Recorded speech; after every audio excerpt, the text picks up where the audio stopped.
Assalamualaikum warahmatullahi wabarakatuh. Nama saya Muhammad Raffi Nuhat. Saya akan menjelaskan beberapa tentang Power BI.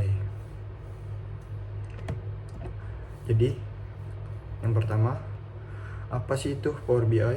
Power BI adalah sebuah aplikasi bisnis intelligence yang dikembangkan oleh Microsoft yang digunakan untuk mengolah, menganalisis, dan memvisualisasikan data menjadi informasi yang lebih mudah dipahami.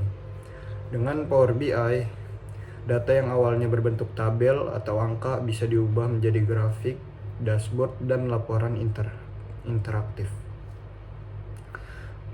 Tujuan utama dari Power BI adalah membantu pengguna memahami data dengan lebih cepat sehingga dapat mengambil keputusan lebih tepat. Selanjutnya, ada keunggulan Power BI.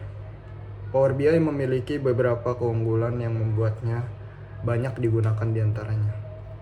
Yang pertama, mudah digunakan. Power BI memiliki tampilan yang user friendly sehingga cocok untuk pemula sekalipun. Yang kedua, ada visualisasi interaktif. Grafik yang dibuat bisa diklik dan saling terhubung sehingga memudahkan analisis. Yang ketiga, ada terhubung ke banyak sumber data. Bisa mengambil data dari Excel, database, bahkan website sekalipun. Yang keempat, ada real-time data. Data dapat diperbarui secara otomatis sehingga selalu up to date. Yang terakhir, ada integrasi dengan produk Microsoft. Power BI terhubung dengan Excel, Azure, dan produk Microsoft lainnya. Jadi mudah untuk digunakan. Selanjutnya ada kekurangan Power BI. Selain kelebihan, Power BI juga memiliki beberapa kekurangan, yaitu: 1. Butuh spesifikasi komputer cukup tinggi. Jika data besar, Power BI bisa menjadi berat. Yang kedua, ada fitur lanjutan cukup kompleks. Untuk analisis tingkat lanjut, penggunaan perlu belajar lebih dalam. Jadi perlu memakan waktu yang banyak. Selanjutnya ada ketergantungan pada internet untuk versi online. Power BI service membutuhkan koneksi internet, jadi tidak efisien lah kalau misalkan kita nggak punya internet atau kita di kampung gitu-gitu. Selanjutnya ada versi gratis memiliki keterbatasan. Jadi kalau misalkan versi gratis, beberapa fitur hanya tersedia di versi berbayar. Selanjutnya, Power BI biasanya dipakai itu untuk apa aja? Yang pertama itu analisis penjualan untuk melihat produk terlaris, keuntungan, dan tren penjualan. Yang kedua, ada monitoring kinerja bisnis, digunakan untuk melihat KPI atau performa perusahaan. Yang ketiga, ada analisis keuangan untuk memantau pemasukan, pengeluaran, dan profit. Yang keempat, analisis pemasaran. Analisis pemasaran untuk melihat efektif kampanye marketing. Yang terakhir, pengolahan data perusahaan. Membantu perusahaan memahami data dalam jumlah yang besar. Kesimpulannya, Power BI adalah alat yang sangat powerful untuk mengolah, memvisualisasikan data dengan keunggulan visualisasi yang interaktif dan kemudahan penggunaan. Power BI menjadi salah satu tools terbaik dalam analisis data meskipun tetap memiliki beberapa keterbatasan. Nah, selanjutnya aku akan kasih tahu atau kasih contoh visualisasi data yang sudah saya buat. Terima kasih. Contoh hasil visualisasi yang sudah saya buat. Nah, di sini ada beberapa fitur, guys. Yang pertama itu KPI, ya ini menunjukkan jumlah total data mahasiswa yang dianalisis, yaitu sebesar 827. Di sebelahnya itu ada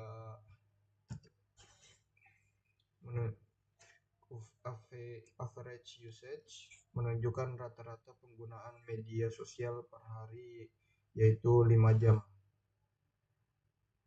Nah, yang di sebelahnya itu ada average health atau mental health, jadi kesehatan mentalnya. Menunjukkan rata-rata skor kesehatan mental mahasiswa yaitu ada di angka 6,16. Nah, selanjutnya ada average sleep, rata-rata waktu tidur mahasiswa per malam. Nah, ini untuk yang perempuan ya guys, yaitu ada di 6,57 jam per hari.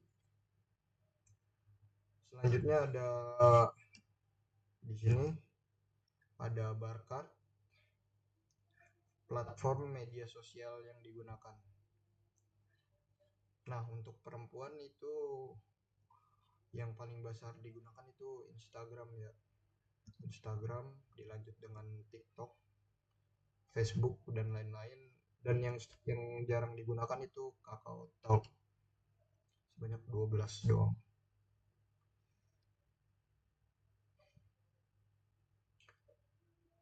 Selanjutnya ada usage and sleep by age.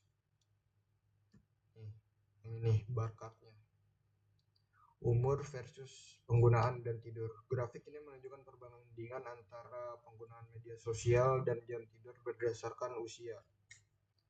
Digunakan untuk melihat pola aktivitas mahasiswa di tiap umur.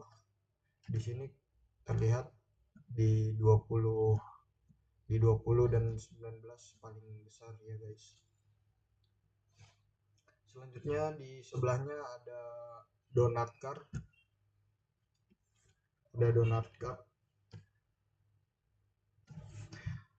Donut card itu dampak ke akademiknya. Jadi di sini ada iya atau tidak.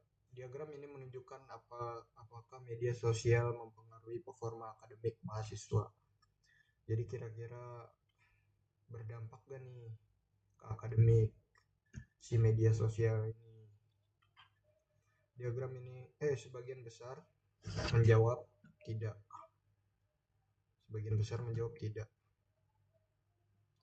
Namun ada juga yang merasa terpengaruh. Selanjutnya ada scatter plot. Grafik ini menunjukkan hubungan antara penggunaan media sosial dan kesehatan mental. Setiap titik adalah data mahasiswa. Semakin tinggi ke kanan berarti penggunaan semakin tinggi. Jadi kesimpulannya ini ya cenderung ke rendah ke sedang lah, walaupun ada titik-titik yang melewati. Selanjutnya kita akan filter ke male atau laki-laki. Untuk laki-laki di sini kita menganalisis sebanyak 878 data mahasiswa yang dianalisis. Di sebelahnya ada rata-rata penggunaannya. Rata-rata laki-laki menggunakan sekitar 5 jam media sosial per hari. Selanjutnya ada rata-rata skor kesehatan mental mahasiswa untuk yang laki-laki ya, ada di angka 6,27. Di sebelahnya ada average sleep atau rata-rata waktu tidur mahasiswa per malam.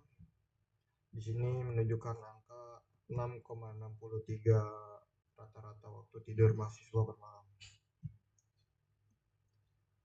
Selanjutnya ada bar chartnya, platform media sosialnya yang sering digunakan laki-laki itu ada di Facebook paling banyak di sini, dilanjut dengan Instagram dan juga TikTok.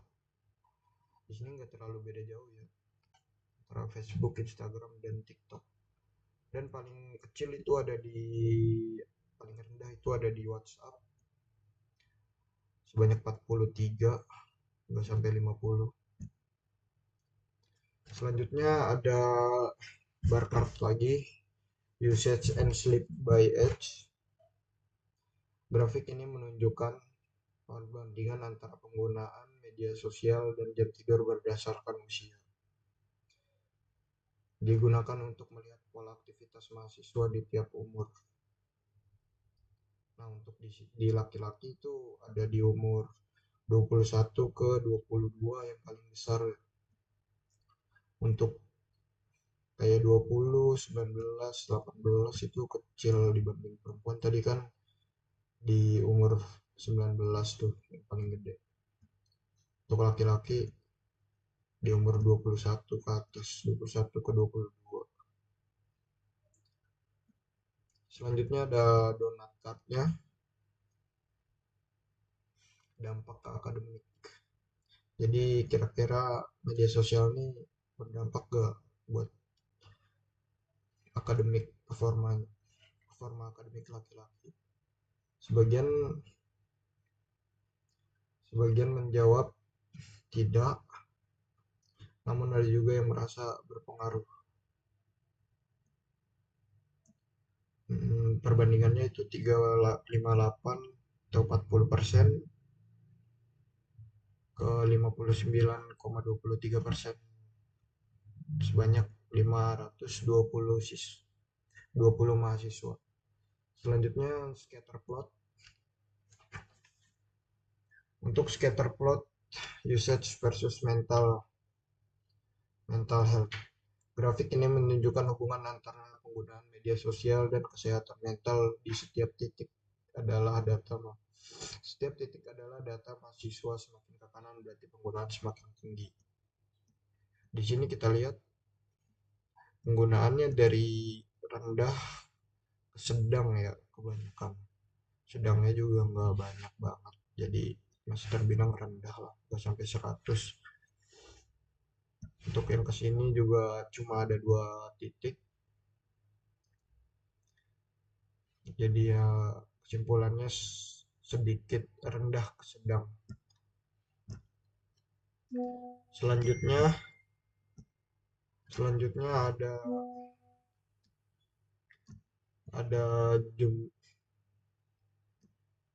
bar chart lagi, total usage and sleep. Grafik ini menunjukkan total penggunaan media sosial dan total jam tidur berdasarkan usia. Oh, tadi ini udah ya? Oh, belum. Nah, di sini di umur 21 ke 22 yang paling tinggi. Sebanyak 1000,52,10 di umur 21 dan 22. Sekian penjelasan dari saya, kurang lebihnya mohon maaf. Wassalamualaikum warahmatullahi wabarakatuh.